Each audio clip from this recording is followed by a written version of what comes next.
You know, it was interesting. Last year, it was the first time I was at the Biola conference, and I was standing in line for one of the opening sessions, and somebody came up with this video camera, put it right in my face, and said, "Tell me, what's your first experience of the internet?" And completely caught off guard. I don't remember what I said. And I'm one of those that I like to process before I think. I was thinking about that later. You know, my first experience on the internet, I remember sitting in an apartment in Lincoln, Nebraska, and I was helping this small startup company. And this would have been like in 1994. And we were transitioning their business from what they were doing on bulletin boards. Anybody here remember bulletin boards? One? Okay. Two, a couple.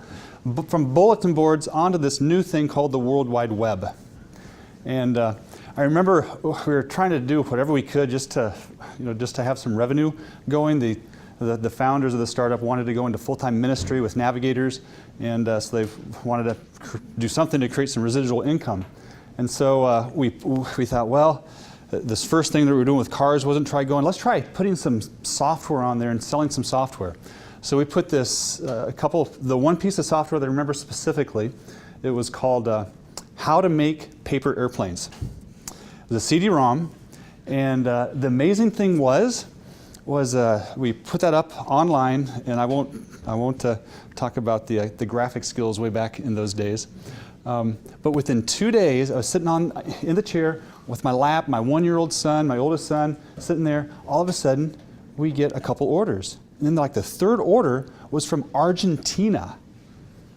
There we were, little apartment in Lincoln, Nebraska, get an order for the software from Argentina. I thought, wow, that's really, this was before Amazon.com. Like that's really quite amazing. So we knew that we were on to something. And my name's Chad Williams, and been involved with the web since that time, and various capacities, working for a ministry full-time, and now running an organization called 5Q, where we help ministries and nonprofits and a lot of faith-based organizations do the web and expand their impact with excellence with our roots in the digital and in the web. And in a lot of ways, I think where we're at with mobile is very similar to where we were in the web way back in 1995, 1996. What do I mean by that? Well, way back then, and I could have brought up some pictures, but way back then, the web was a mess when it came to design. Right there, back then it was still owned by the techies, and so it was completely unusable. There was something called the blink tag that every site thought they had to have. And it was just ugly, very ugly. I don't know how many of you have kind of browsed the web on your mobile phone and ever had a hard time finding what you wanted, because it's hard to navigate sometimes on the mobile device. The other thing, it was very fragmented back then.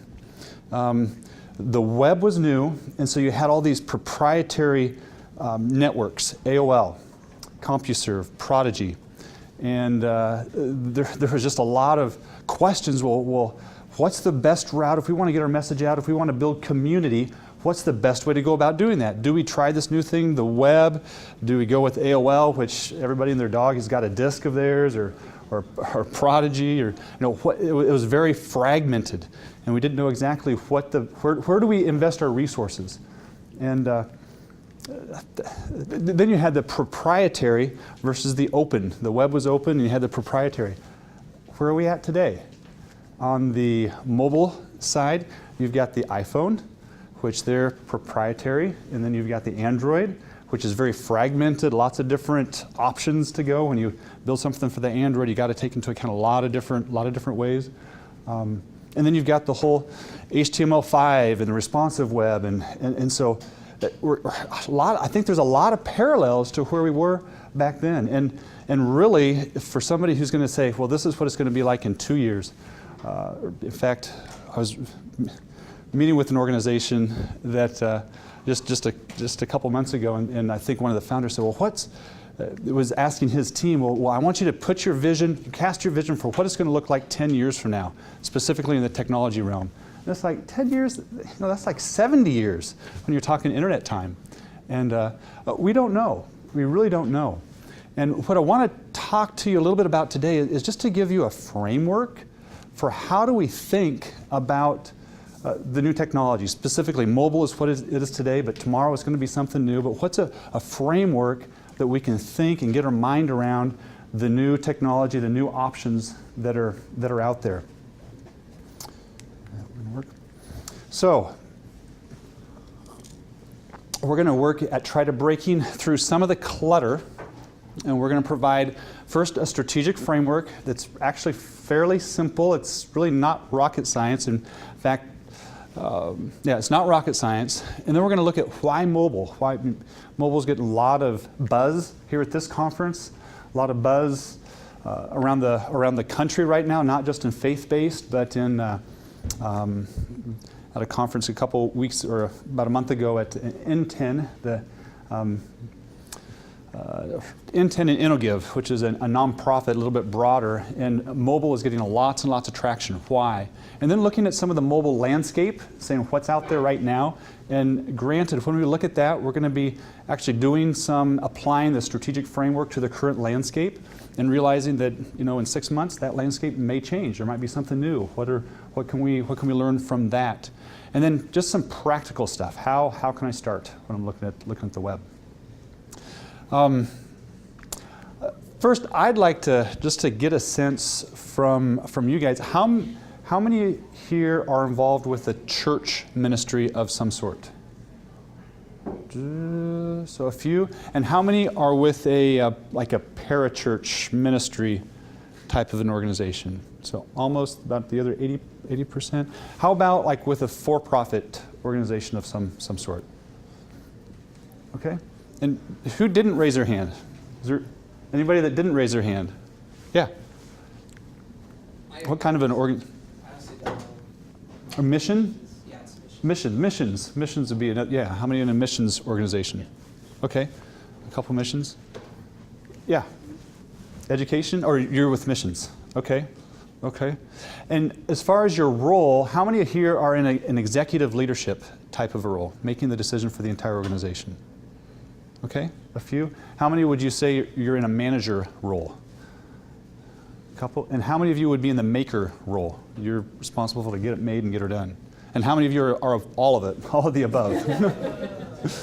Okay, good. Well, what we're going to be looking at today is fairly high level, and so for you, those that are in the kind of the maker mode, we're not going to be diving deep. But it might give you some tools to be able to better communicate to your supervisors and to your managers and executives to help them be in positions to be able to make good decisions. And for your managers and executives, hopefully this can provide a framework to help think through new technology. Right. First is one of two slides for a strategic framework. And I love the session that they just had in this room last time, which Clyde did on story. Because story is something, for myself, I'm very left-brained, and story does not come naturally to me, but it's so important in today's culture that we're able to communicate the story with excellence. And we think with any organization, you have to start with your strategy. You have to begin with the end in mind, and then your strategy has to shape the story that you're using to communicate to your audience, whether it's on the ministry side, or if it's on the communication, the fundraising, everything that's around telling the story of what you do as an organization. And then out of that story flows the services and solutions that you offer to the folks that you serve, whether that's like the Blue Letter Bible, helping them, telling the story, but then helping them, giving them a service that they can get online and get that Bible very quickly. Or if you're teaching, or at Summit Ministries, what are the solutions and services that you're providing? But it's got to flow out of the strategy and story, and it's all about multiplying your impact. Because that's what we're all here for, is multiplying the impact for the kingdom. I know that's what my heart beats for. And then the other thing that we've tied to it is what we call a scoreboard, which is basically how are we measuring effectiveness for what we're doing? And are we doing that in a measured way on an ongoing basis, so we're continuing to improve and continuing to see the results that we're doing? And again, this is a framework that doesn't apply just to the mobile, but applies really to any organization. So the strategy and the strategic framework, as we work through an organization and help them think through what's the right strategy, what's the right things for them to be doing, we like to think about it in terms of 5 or 6 questions. And the first is customers or users. Who is it that we're serving on the site? Who is our core customer? And a great resource that we found even in our organization we worked through just in the last year has been a book titled The Inside Advantage. And I can't remember the author's name, but he talks about how do you dive down into your core customer, not just demographics, which the demographics is an important part, but also the psychographics. What is it that drives them? What is it that makes them causes them to make the decisions that they do? What types of the devices that they use and don't use? All the things that tie to who it is that you're serving.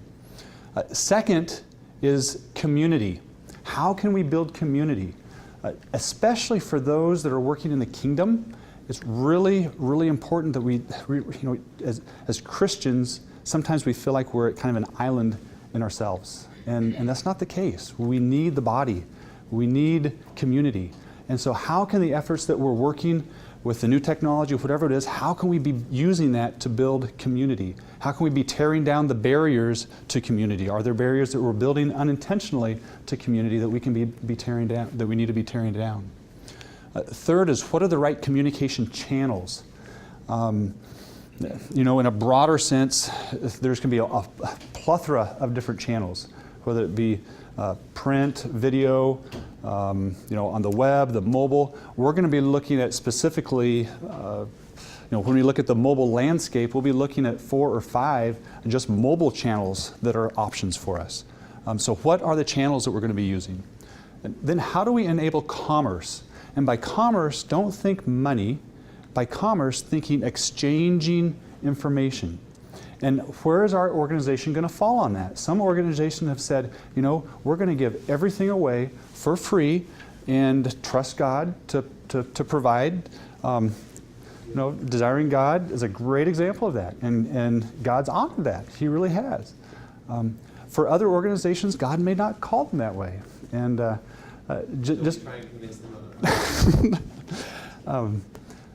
Just realizing, what is the right amount of commerce to expect and to ask of our audiences that are coming on the mobile devices. And tied to that, is not just money, but money is a part of it. Money, you do have to think about what is your funding model. Is it going to be resources completely outside of here? Is it donations? Is there a we looked at Bible Gateway earlier today. Their funding model is advertising. How does that maybe conflict with what their audience wants to do? All those things need to be played into the strategy, your strategic framework, as you're thinking about new technologies. What is our primary content? And that deals with, as an organization, what content do we have that's a really good fit for the medium that we're serving? For the mobile, we're going to look at some examples in a little bit, but short content, video, film. What are the content that we already have that we can shape and tweak for the specific device or for the specific channel that we're looking at? What new content do we need to be thinking about? We haven't even thought of that we need to be thinking about writing and developing to be able to hit the audience that we internally may not have right now. So content is a huge piece of it. In fact, you don't hear it said as much anymore, but I would hold to the adage that content is king. And a person or an organization can get by with some inadequacies on user interface at times and still have lots of audience coming because they have great content. The reverse never happens. If you've got a great interface, people will come for the first couple times, but if you don't have content that's going to be relevant and that's going to be inviting and engaging, you're not going to be bringing people back. And so putting energy and effort and thinking about what content that we have is key. And then lastly is, how do we measure success, or how are we going to measure effectiveness for what we're working with, whether it's a mobile, whether it's the web, no matter what new technology you're looking at, how are we going to be measuring this? And some of these things we don't know. We don't know exactly right now how we're going to be measuring success, but we need to at least be thinking through what can we be measuring, and then as the medium matures, we're able to keep tracking that. So we're going to revisit this a few different times throughout this session. But next, I just wanted to talk about mobile, and specifically why mobile. Any of you recognize this? Raise your hand if you recognize what this is. About half. Yep. What is this? It's a Palm Trio. That's right. I think I got this in 2003, 2004. It's kind of the forerunner. It was about the time of the BlackBerry, kind of the first of the smartphones. And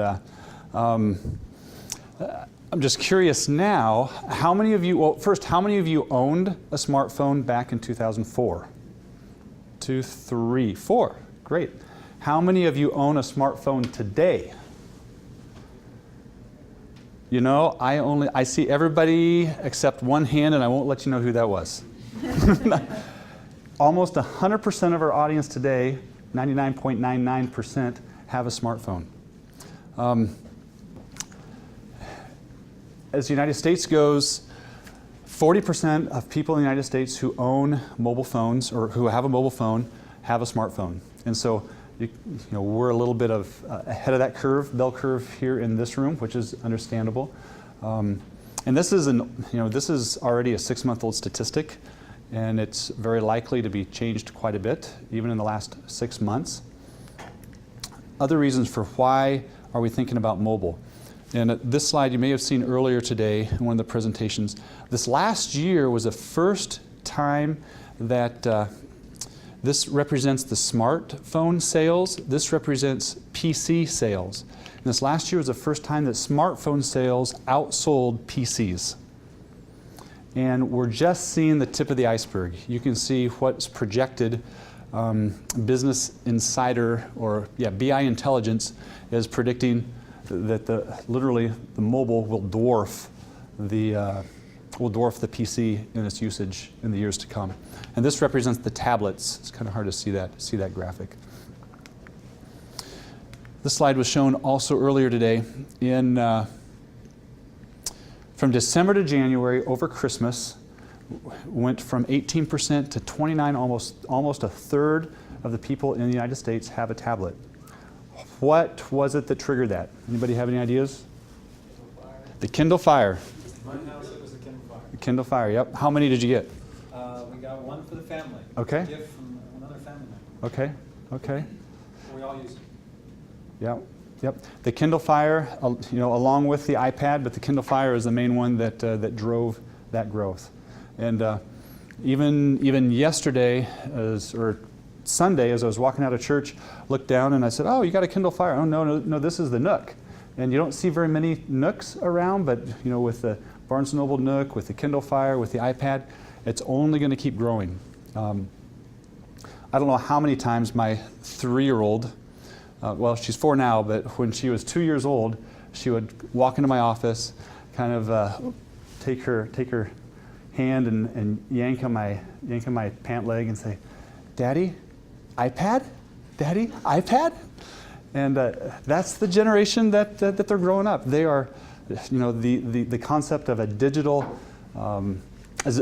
native is taking on a whole new medium and a whole new meaning when you have our 1s and 2s and 3-year-olds being used to interacting in a touch screen format that when they, even talked with somebody who has a child who's a little bit older, that when they sat down at the computer, they wanted to touch the screen because their method, their first introduction to computers was touch screen.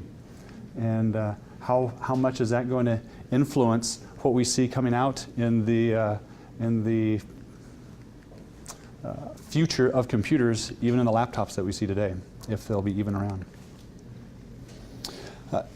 The other reason why we consider mobile is something that I've termed the 10% threshold rule. This is something that I've actually used for quite a few years, that kind of developed way, way back in the day when you had the whole battles over browsers and screen resolutions. And back then, when we were first designing websites, screen resolutions was on a 640, forgive me for being a little technical, was on a 640 by 480 screen, which meant that it was, well, depending on how you look at it, it was just really tiny. And so then 800 by 600 came along, and then it was like, well, at what point do we need to switch from not worrying about the 600 by 400 and just worried about the 800 and the 1040s and on it goes. And what we developed was kind of the 10% rule. So when a new technology is ramping up, if it hits 10%, then you should consider adopting it for your organization. Some organizations would say 5%. For myself, I'm comfortable with 10% for a ministry because that puts you on the leading edge, not the bleeding edge. For sometimes if you use a lower amount, like where Blackberries were a number of years ago, they hit the 3 or 4 or 5%, but they really didn't go beyond that. You may have invested in technology that might have hurt you later. But then the flip side of it, when a technology is declining, when it's declining, and if it hits that 10% threshold, I'd say don't worry about supporting it.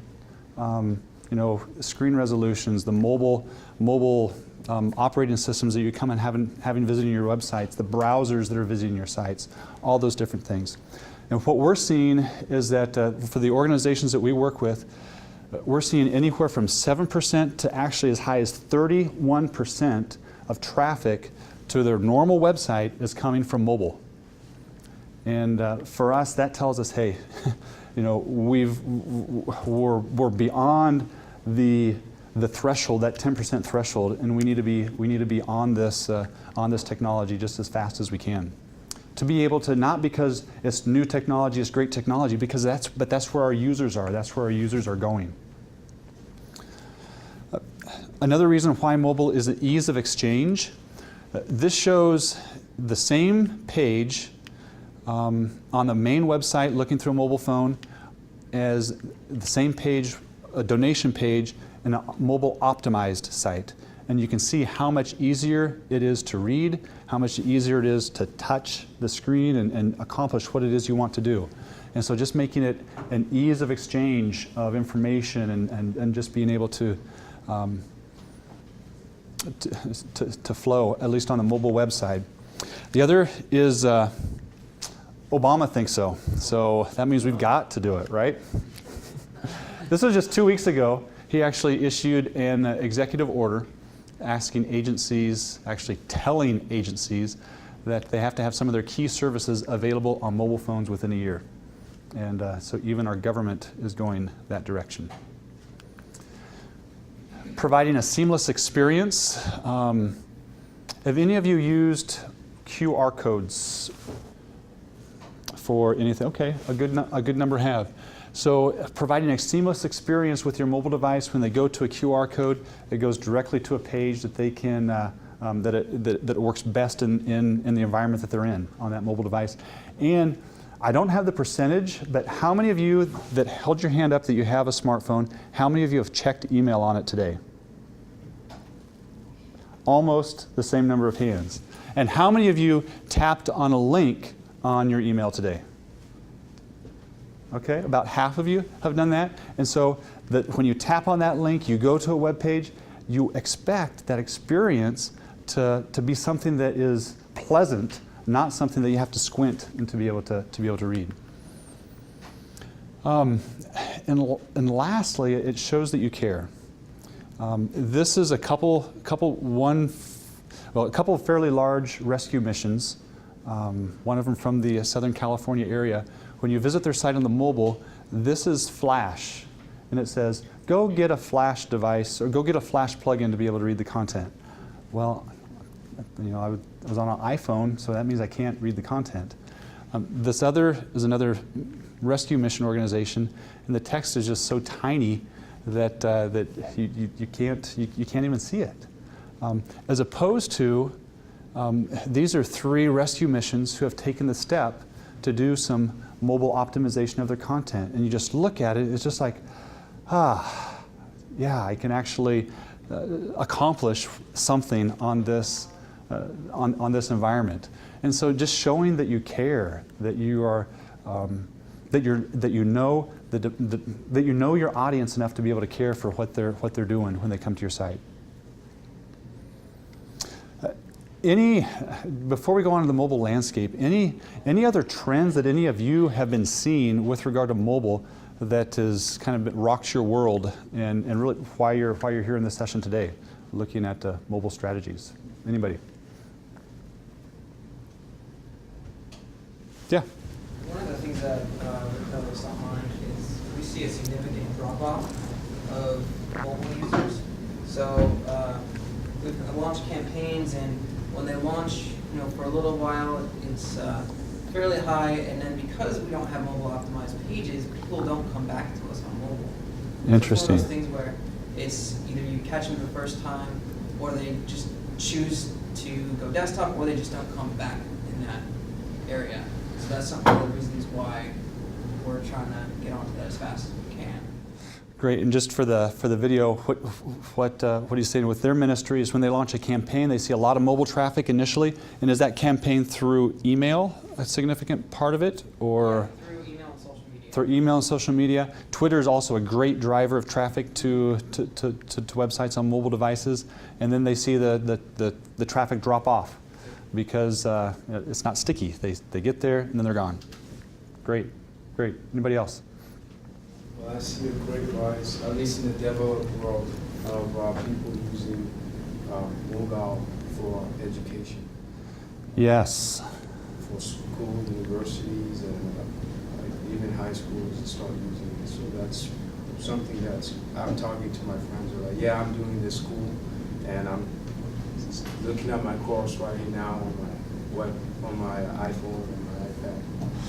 Wow, yeah. In the developing countries on how they're doing the education on the mobile devices, iPhones and iPads. I'm not that familiar. I know the smartphone globally is growing like crazy. I think that's tremendous. I think we saw some stats in the last session too, just on how the developing world, the mobile device is the communication tool that they're using over there. Yeah, but they're still using dumb phones. Still using dumb phones. Yep. SMS Yep. and stuff like that. So that's Yep. something of a challenge. Sure. Good. Let's take a look at the mobile landscape. And this is the kind of the current mobile landscape. You can see the mobile web, which we've talked a little bit about. We'll go into detail on a couple of these. Mobile apps, you got voice, texting, mobile giving, integrated messaging. Anything else up there that I've missed that you guys are seeing trend-wise that may not even be on my radar? How folks are using mobile. Games? Yeah, I was thinking that under the tablets and apps, but definitely games are huge, at least in my family. Angry Birds. Yeah.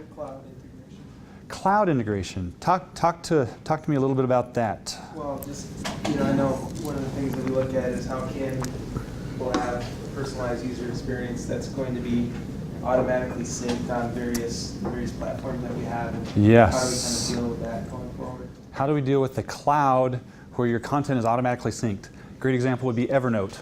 At least would be.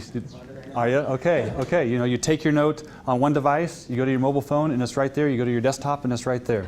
Another Dropbox, use all the time. If I'm traveling, being able to get a link or a file out of Dropbox and send it to somebody without having to open up my computer. Cloud, that's great. Yeah. Quick remark on the gaming industry. I'm not an expert, my brother-in-law is. The mobile device has dramatically changed the gaming industry because you used to have these, $5 to $15 million games for set-tops or console markets. but now the whole shift has gone towards casual gaming. Yeah. Because of this technology. The casual gaming experience, as away from the hardcore gamers to the, yeah. There's a lot have been written about the whole psychology of, it's a completely different mindset of the casual gaming and the millions of dollars in revenue that are being generated in that industry. Anybody else? Other things on the mobile landscape? What I want to talk first a little bit about is the whole concept of the mobile web or the mobile-friendly web. And I think a good framework to think about that is in 3 different areas. One is presentation, which is making websites that work in a variety of screens. Second is the content, that the content fits the needs of the mobile user. And thirdly is performance, giving the users a smooth experience, even on slow connections. And so as you're looking at the different options that you can do with mobile, make sure you're looking at how those 3 things are being looked at: presentation, content, and performance, especially when it comes to the mobile web. Give you an example. Here's a desktop view of this site, and here's a mobile view of the site. Tell me how the presentation is different.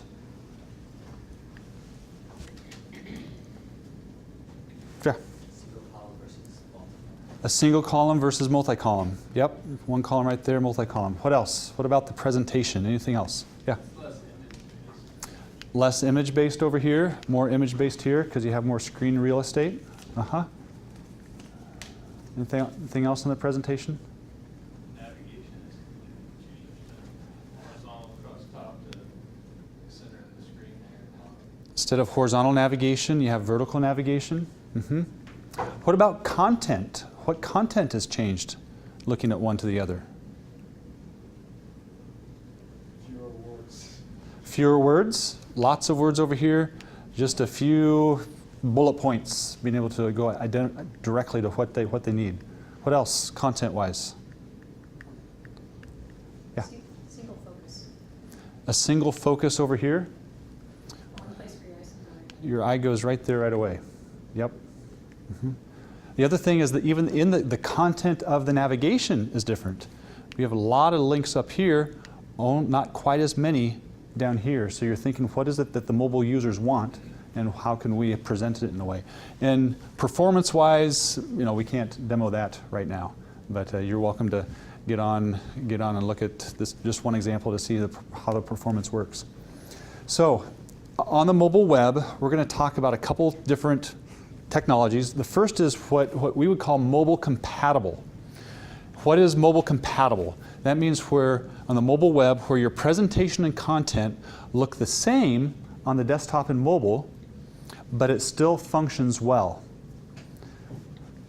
So how many of you ever been on a website on your mobile phone where that has not been the case, where it looks the same but it does not function well? I think we've all been there. However, there are some good examples where what I would say the designers of the site have done a good job in creating their main website to be very compatible with the mobile device. What are some key things? Number one, they've kept their options big and bold so that when you go over here and try to touch it with a finger, you can still touch it. Use larger text. The other is they don't use Flash, especially to hit the iPhone audience and the Apple audience, not using Flash. Here's another one, again, that was demoed earlier today. The design of the site does not change no matter which device you're on, but how it looks changes dramatically. You can see this, if you were to bring your screen size down, it would stay exactly like that. It looks just like it is over here. So it's a mobile compatible site that they've done a fantastic job in making it, in serving all the different platforms very well. That's probably the simplest way that you can go back and just look at your site on your mobile device and be able to say, hey, how is it looking like right now what are some ways that we can actually make it without having to go to responsive design or mobile optimized? Are there some changes that we can make even right now to make it look good to mobile users? Very low cost to be able to do that. So the keys are no flash, large text, and using oversized buttons. Okay, what I want us to do for this next phase is to get into groups of a couple, 2 or 3, 4 people, and I want us to walk through kind of what's our strategic framework for this specific channel, this specific kind of option when it comes to the mobile landscape. Think through who the core customer is, how we could build community, or what are the dependencies for doing that, how will we enable commerce, what is our primary content, or what content fits well inside the mobile compatible, and then how are we going to measure success for that. What are some of the things that your group talked about? You know, the customer. What did some of you guys talked about as far as who is the customer or the end user for the mobile compatible? Anybody? What was the question? The first question. So we determined our core customer was pastors and Christian leaders in the developing world. Okay. So this is a unique situation because Can everybody hear him over there? No. Okay. they don't have necessarily fast access. They have usually cell phones, not always smartphones though, slower download speeds a lot of times, and maybe unreliable access to power. So we thought we'd have to reduce what we offer to focus on what's most essential for them. And that would be sermons and access to the Bible, and then provide a means for them to communicate to us what other resources they really need. Good. Good. So choosing an audience and thinking of the third world and what is it that is going to meet their needs. And so that's going to drive how you design the actual website as well as the mobile compatible site. Anybody else on audience thoughts on? Yeah. Core community would need to have a core knowledge base to be able to navigate the web. Not everyone is so knowledgeable or inclined, so they would have to be to a certain level to be able to do that. So identifying kind of the lowest common denominator of your user of the community to be able to say, okay, what is it that maybe not everybody can do it, but so what are we going to declare as the lowest common denominator for reaching that and developing that community? Good. Yeah. Experientially, a lot of times we're using mobile because we need to know something right now, and I'm not at home to find it on my desktop, laptop. I got to know that right now. So as a core customer, I'm someone who is. I need to find a map. I need to find a location. I need to compare prices on the Amazon app, or I need to. So it's action oriented. Now. Yep. Yeah. Yep. And mobile compatible may be kind of tough there. Because you're like a store. Yep. Like you're going to Lowe's. Maybe that would be the type of website that could be easily Yep. mobile compatible, because you're going to only want to know certain things like what are your hours and how do I get there and simple Exactly. things. But I need to know right now kind of thing might not be. The website might not be optimized for them. Yep. So then the better path would probably be a mobile optimized site as opposed to a mobile compatible site. Good. Anything else on commerce, content, or how we measure success that any of your groups talked about?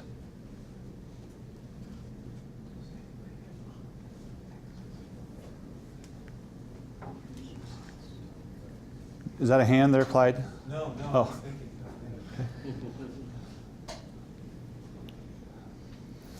As I was looking at that, in a mobile compatible arena, your main website is what's going to be driving the strategy for each one of those. You're not going to have necessarily a unique way of enabling commerce beyond what's your existing website is. Same way with your primary content is going to be what's on your existing website. So you're not necessarily going to have a unique strategy for the mobile enabled as what you would with the with the mobile optimized, which is what we're going to talk about next, which is a mobile optimized. And that's where the presentation and content change to fit the context of the user and device. So remember we talked about earlier the content, the presentation and the content, where both of them change to fit the context of both the user and the device. One thing that we use is something that we've termed an audience model. When we're developing for a mobile compatible or a mobile optimized site, or for any activity that we do related to the web. And that's where we ask, what do our visitors want to do? What is it that they want to do? And what is it that we want our visitors to do? And then where those two circles intersect, that's the sweet spot that we're trying to hit. And or really both in terms of thinking through actions. The gentleman over there said, he just wants to get directions or wants to get on there, and what are the actions that they want to do? And then what are the actions that we want them to do? And really be able to focus on that centerpiece. And a mobile optimized site lets us build it for exactly what the end user is going to be using in a mobile environment. We looked at this one earlier, and when we were working with them, you can see kind of the big picture. There were 4 things that we were working to accomplish on this first website, on this main homepage. First is brand recognition. So when a person went there, they automatically knew that they were with the Bowery mission, and that stayed the same across all throughout the entire site. The second is immediate calls to action. So you can see the watch now, be able to watch the video piece telling the story right there. The ability to donate and get involved, action-oriented. Down here, the contact and directions, being able to, while they're out on the street, being able to find where the Bowery mission is immediately. The video, and then the simple navigation. We didn't pull everything over from the existing site, just the things that a person who's in a mobile device would want to use. So that's a mobile optimized site as opposed to a mobile compatible site. And the target audience, who are we serving, who's a customer, was busy New Yorkers using mobile devices. And their goals were to provide the right content and to help them facilitate donations. The other thing with a mobile optimized site is it really works with the integrated messaging. Here using QR codes, this is a campaign that they ran in New York City in just regular old coffee houses, where they had these sleeves that the coffee houses put on, and it gave common Joe out there the ability to support the homeless shelter just by either typing in if they're sitting there with their laptop or using the QR code. And it went directly to a mobile optimized donation page, where it was very easy for a person to get in there, make their donation, and move on. Because this is a client that we worked with, we have a few of the statistics and a few of the kind of what worked. Integrating with the map is another great way that you can use the content to drive what people are wanting to do at the time, and it uses the unique features of the phone, which is a map feature, to be able to give them what they want when they want it.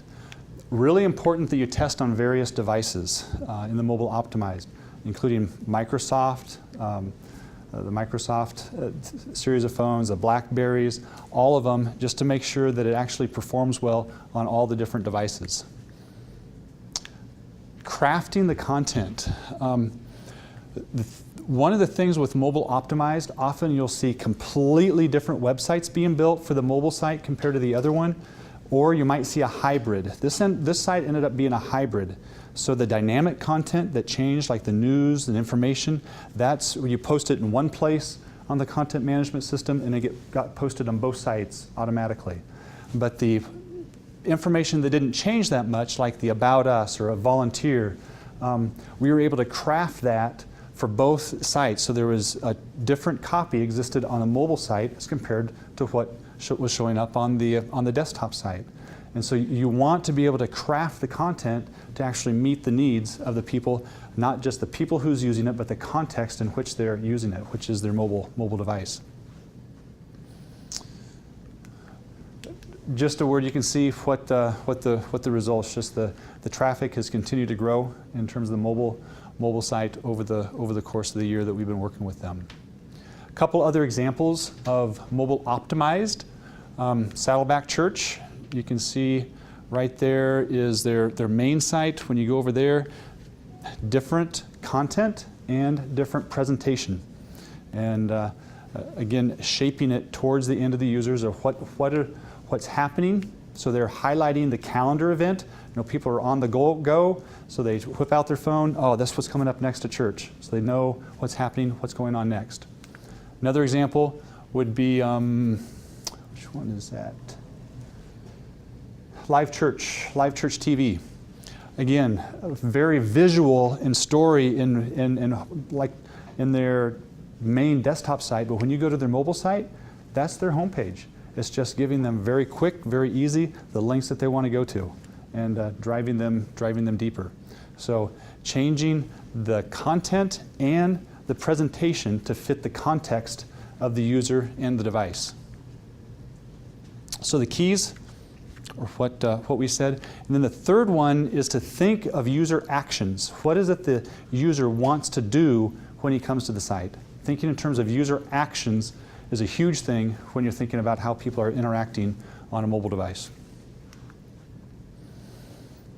Somebody asked earlier, well, what if, I like being able to, I'm used to the desktop, so I want to be able to see and be able to experience the same thing when I go to the mobile.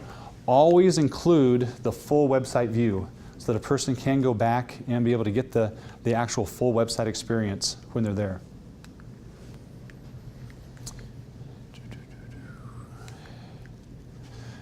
So mobile optimized. Again, I want you to kind of connect in your groups again and think through the strategic framework.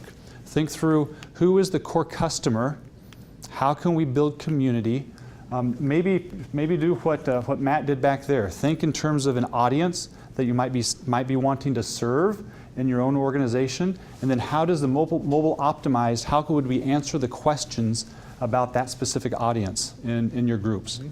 So, and also I think on the mobile optimized, it makes the most sense if your website is more of like a function-based website as opposed to a like an information-based website. Because if your website has a function, then it's really easy to guide people through that function on mobile, as opposed to if you might have people coming for any number of reasons. Absolutely. So a function or an action that a person is trying to do as opposed to content or information oriented. Yeah. Mobile optimized seems to work better. We really also good. thought that compared to the mobile compatible? Yep. That their e-commerce would probably be hard because the fields and everything, that it'd be difficult to, whereas here you could have that commerce page be very user-friendly for the mobile. So you could actually enable commerce a lot more effectively. That's good. Very good. Yeah. How about the next couple groups there? Anything else to add? Yeah, I guess when it came to customer and maybe community, we talked about my organization, which again is Summit Ministries. We're a worldview teaching organization in our bread and butter kind of summer camps and institutes that we put on for high school and college age students. In terms of customers who are going to be pulling us up on their phones, that the optimized site is going to be best for, I thought of two primarily. One would be the parents who, or maybe grandparents, who are going to be trying to find out information about our camps and our semester programs, and they want those really quick. When is it? How much does it cost? What's the URL? Or how do I apply or get my kid in? What's their contact number? That kind of thing. So it could lend itself to a real easily optimized format. The second group of customers, I think for us, my job is to write content that's actually very practical, hands-on, and in some instances tactical. So if you have a college student who's in a course with a professor who's just kind of bashing a Christian or biblical worldview, we produce resources hopefully for that student that's going to help them think through that situation, questions to ask, and how to continue that dialogue with that professor in a helpful and meaningful way. So I could see a student in that situation, pull out his phone real quick, say, I need some resources, I need some websites, Sure. I need some questions to ask to further this discussion, and even pulling it up in that situation. And again, for the optimized website, that's something that we could put in real digestible bits of information that could work well in that format. And even thinking through what are the most common questions, Yep. so you can have those front and center Yep. for them. Yeah, that's good. Who else? How about this couple groups over here? What did you guys talk about in the mobile optimized? I was gonna say, he caught the vision. I think he should share it. You guys have convinced me. Well, I used to hate mobile optimized sites because I couldn't access all the content on the site, and I could rarely accomplish my purpose. But now I see the value in it because it makes things easier, like hotel sites. You don't want to browse the whole site there, you just want to find a room. And I actually would not go to hotel sites when I needed to find a room on my iPhone because I knew how hard it would be. But with a mobile optimized site, it's very easy, and I just tested that out. So it's around the specific actions or functions that the user is going to perform. Yep. Good, very good. I hope you're starting to see how you can apply this framework really to any technology to think through how does it make sense for our specific users. Next one is responsive design. How many of you have heard of responsive design? Okay, most of you. I'm going to give kind of the technical answer or definition. What is responsive design? Jeffrey Zeldman, a list apart. I think he's a list apart. It says any approach to web design that delivers elegant visual experiences, regardless of the size of the user's display, and the limitations or capabilities of the device. I like to say the presentation changes to fit the device, but the content doesn't change. So you're displaying the same content, but it's in a different presentation. So let me just give you an example. This is Mars Hill Church, and when I hit to see the next slide, you're going to actually see what happens when I take my mouse and grab a hold of here and drag it in, and you're going to see the whole design, the presentation change on the page. So you can see as it gets smaller, the whole layout changes to fit the size of a mobile screen. So it's called responsive design. It's kind of a broad, using responsive design in a broad term. So you've got the desktop and you've got the mobile presentation, same exact content, but the presentation changes to fit the device that it's being used on. It's probably getting a lot of buzz within the last 12 to 18 months. So you're going to see more and more about responsive design coming out. Here's another example. This is a television ministry, and their full desktop. They have a different view for their iPad and a different view yet for the mobile. But it's the same content all the way through. You could look at it on their desktop and just move the browser window size, and you'd see the content change as right before your eyes like that. Yeah. And that's like WordPress has templates that are designed that way. So you just design your website, and when somebody opens it, it does whatever it's in. Yeah, so the question is, WordPress is a content management system that has templates designed for that. Yeah, they're called themes, and some of the themes are designed in a responsive design way that would function just as that. That's exactly right. Yep. So if you have a site that's content heavy, content rich, responsive design is a good way to go. Another example, Sovereign Grace Church. I think that's up in Minneapolis. 3 different views on 3 different devices. So the keys for this is that it's great for content-rich sites where you have content that you want people to be able to access, where it's not so much focused on the action or the function that was mentioned earlier. You have lower ongoing costs than mobile optimized because you only have to maintain content in one place. You just upload it in the one website. The performance, it may load slower because you have to preload all the code to be able to display it in all 3 views at one time. So it actually can load slower, especially the first couple times that you look at it.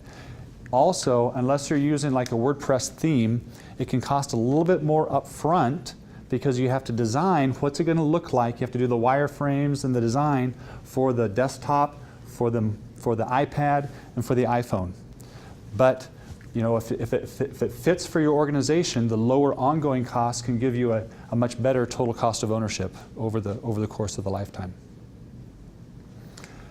Included a couple resources on responsive design, and one is, this is kind of the, hesitate using the word the Bible, but the first book that really popularized the concept of responsive design. From one of the authors at A List Apart. Mashing Magazine has a good hands-on how to do it, and then we've written a couple articles on it as well. And if you want the slides afterward, just come up and let me know. I'd be glad to send them over to you. So again, this is the last, I think, group activity, but I would like us to think through responsive design. No, I think it's interesting, the responsive design. It seems like there's a lot of flexibility with, like you said, a content-rich site. And so, and I guess just was thinking about the difference between that design and the mobile optimized one, where you've got to really figure out what are the things that we want them to use and what are the things that the users want to use. And so you've got that intersection, and I would imagine that it's pretty difficult to really truly understand and to limit the scope of your content. So depending on the context, that would be better, but at the same time, I'm sure there's a lot of difficulties with that, depending on what you're trying to accomplish. So. Yeah, that's good. Thinking through the differences between them. Yeah. Anybody else?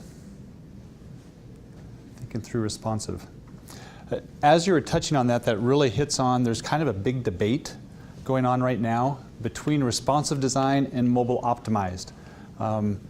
Do we, if responsive, do we really need a mobile optimized? Kind of the camps are the mobile optimized are more the user-centric. The Jacob Nielsen's are saying, we need to be focused on what the end user wants. Where more the web purists are thinking responsive design. The web was created to make it, publish it in one place, and then have the format shift to fit whichever device you're looking at.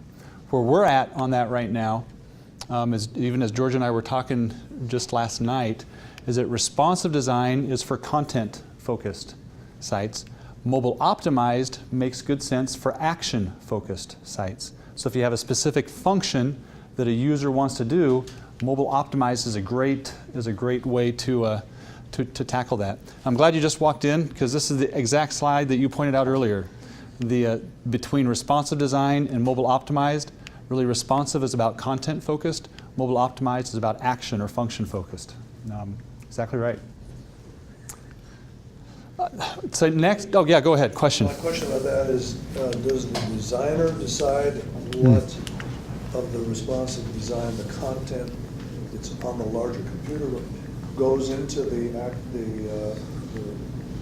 handheld, or does the customer decide that? So the question is, does a designer decide what content goes as it comes down to the smaller device, or does the end user decide? Ultimately, it's the developer designer that decides that. But he should be asking the question, what is it that meets the needs of the end user, and then design the site to be able to meet the needs of what that end customer is. So if a person's got a handheld or a phone, for instance, once they're where the designer has put them on that front page, now can they navigate to other parts of the page They can. Outside the screen? Yes. Well, no, not outside the screen, but they could go to other parts in the site. They would, what you see on the screen is what you get. So it stays on the screen that way, but if you were to click on it, it would go to, another page in the site that it would be Go to the next page. next page. Yeah. Does that make sense? Okay. Any other questions? Next is mobile apps. And mobile apps, software installed directly on your device. It's native to them. The question was asked earlier with the mobile web, do we even need mobile apps anymore? And my answer to that is that it depends. And I think a framework to think about, should I build an app, would be this right here. First is, do you have great mobile content? Do you have content that's, I would say, bite-sized? Do you have content that has good kind of action titles? Do you have great mobile content that people can get in and access? Do you have a real felt need that you can be serving in terms of them coming to your site? And are you honoring the features of the phone? If you can answer those three questions or look at those three things in a positive way, you may have a case for building an app. If not, especially the one about a real felt need, I think the number I saw was like 46% of apps only that get downloaded only get used one time, and then they never get used again. And so you want to make sure that the app that you're building isn't one of those 46%. And the key, at least in my mind, is the real felt need, and is it honoring the features of the phone.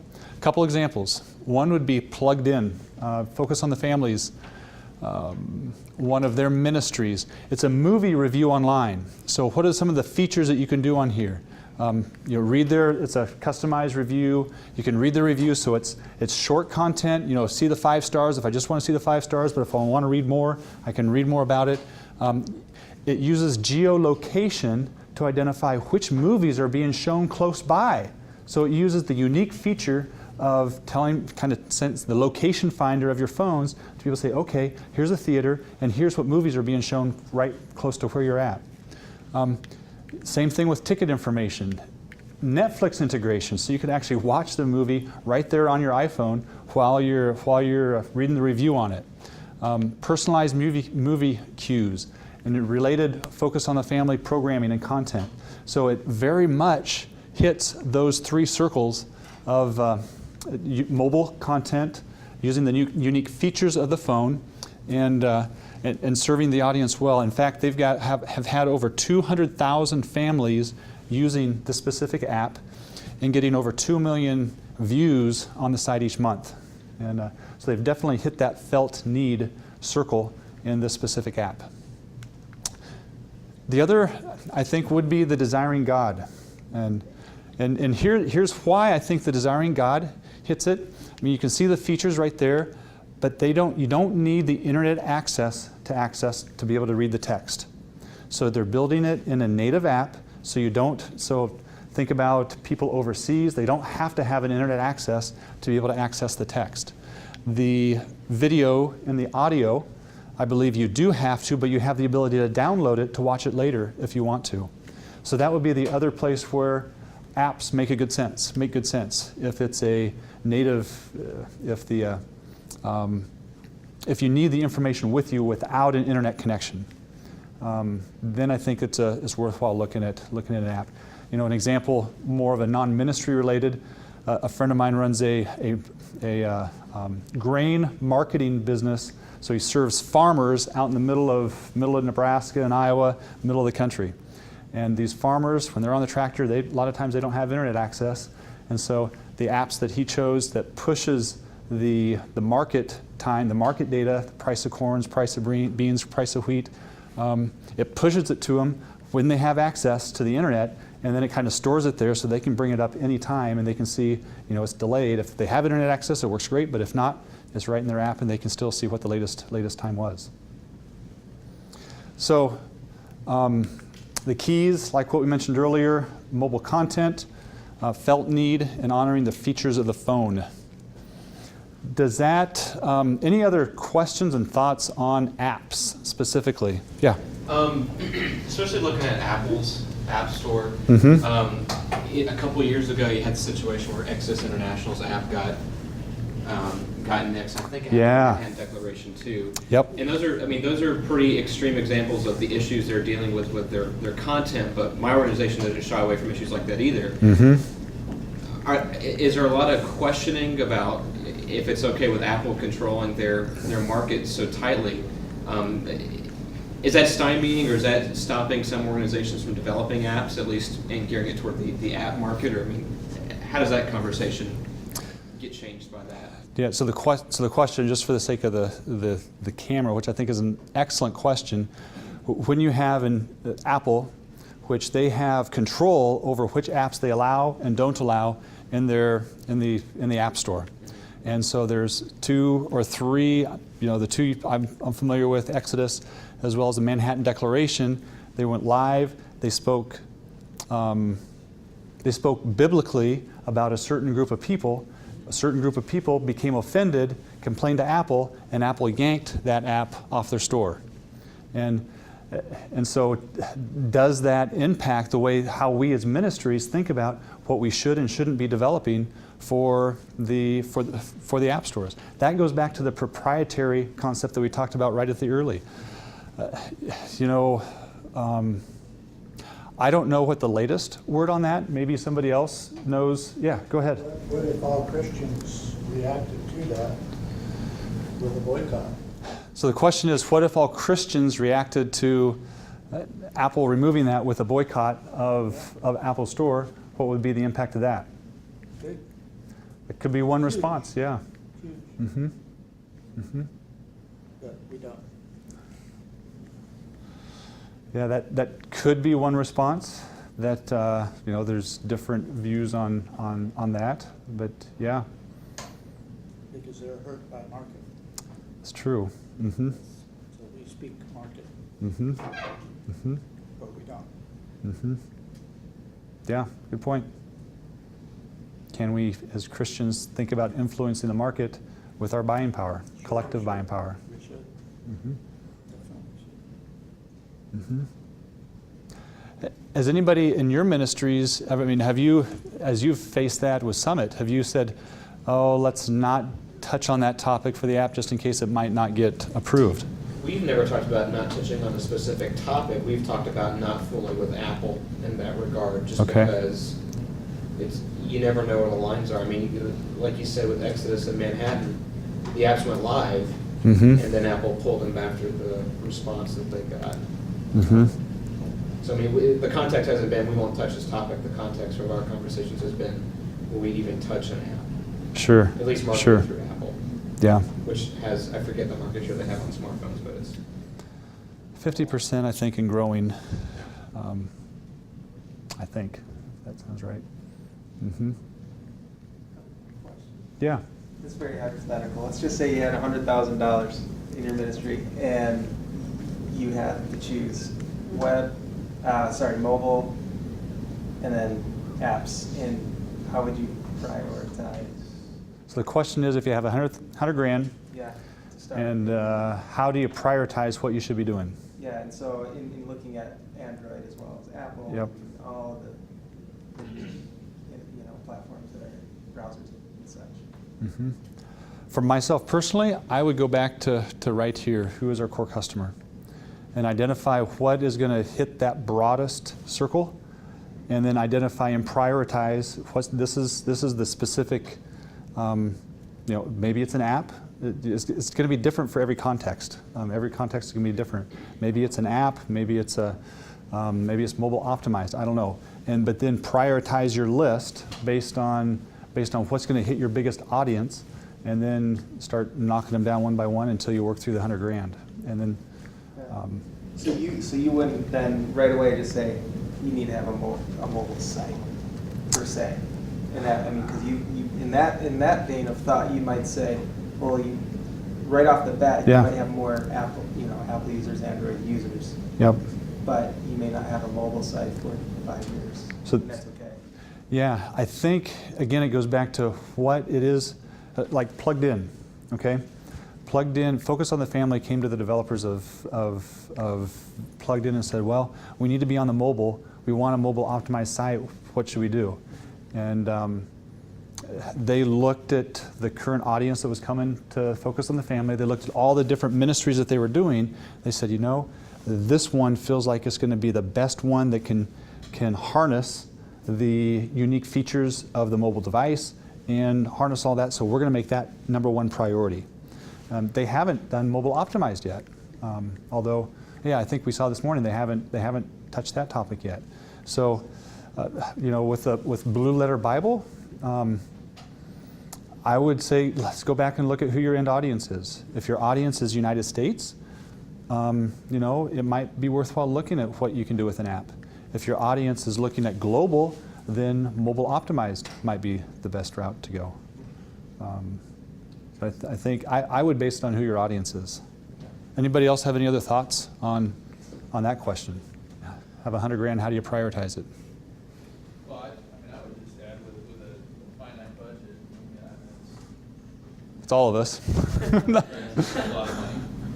But, you know, if you're thinking the app route, to reach the widest possible audience, you're gonna have to develop for the Windows phone, for the Android, for the iPhone. You know, whereas mobile optimized is theoretically, I mean, it's gonna reach all of them. Steer away from flash and things like that. So I would think mobile optimized is off the bat going to reach the widest possible number of people for the least amount of dollars. Yeah, possibly. The question, the only question I would ask would be functionality. Am I going to be able to get enough of the right functionality to make those people really want to come back? Whereas if you build an app like Plugged In, you've got so many features that you make people crave that app. They just, you know, they've got to have it. And so there's the quantity as well as the quality to think about as you kind of think through that decision grid, if that makes sense. Yeah. What's happened to the app makers and those kind of those low-end free services? Where are they all gone? Like a church app would be one that's used, allowed. Just like App Maker is one I remember. App Maker. It's like a third-party free service. I don't know what you do. You kind of go through their template, put the links in, and it creates some kind of I don't know what it creates. It creates an app usually based on an RSS feed that you're feeding into it. It's a great entry point. Unfortunately, oftentimes it ends up being, when you look at a service like that, you're forcing your content into their specific template. And your users may or may not be the right audience for that. And like for the church app, it works great for churches. It's a lower cost event. We've had some larger ministries that have tried to use it, and it's a struggle to get the end user needs are just enough different that, you know, when you ask them to customize it, it ends up being quite more costly than what you anticipated. So that's a good point. There's kind of two tiers when it comes to apps. One is the prepackaged apps like App Maker, Church App. I think I saw a couple others out there recently, or versus custom build. And custom build can run anywhere from $15,000 to $100,000, depending on the features that you're wanting to do it. And again, I think it goes back to what the core audience is and how you want to serve them. Text to give. That's something that's got a lot of traction in the last 2 or 3 years, especially when Hurricane Katrina hit and Haiti hit. I think a Red Cross raised like $22 million within 1 week through Text to Give. People sending in $5 and $10 donations. So a lot of ministries and nonprofits jumped on that bandwagon saying we have to have Text to Give. It's a great thing. What we saw is that people weren't thinking how it integrates with everything else that they're doing. And Text to Give is actually fairly expensive unless you're reaching the masses, and you get limited user data back. You don't get their name and their address, all you get is their cell phone. And a lot of organizations that jumped on that bandwagon early are now actually being very much more thoughtful in the way that they're using Text to Give, and integrating it with television and radio, and then making sure that they have a large enough audience to be able to serve that. So it's a valid tool, but for smaller ministries, it doesn't always make the best sense. Don't have enough time. Go to gotandem.com to see how one ministry is using some very creative ways to use mobile. You can sign up to be able to look at, to be able to receive either a voicemail or an email or a text at a specific day and time of the day that you want, a scripture reading. And they're even offering people will say, I want somebody to call me at this and this time. So they're engaging the personal touch, and almost in a counseling way. And they've had some neat stories about how people are using this to be able to use using the mobile device in multiple different ways and still be able to being creative in their use of the mobile and using mobile ministry. I think this is going to be the last slide. Is what do I go from here? We've seen a lot of different options.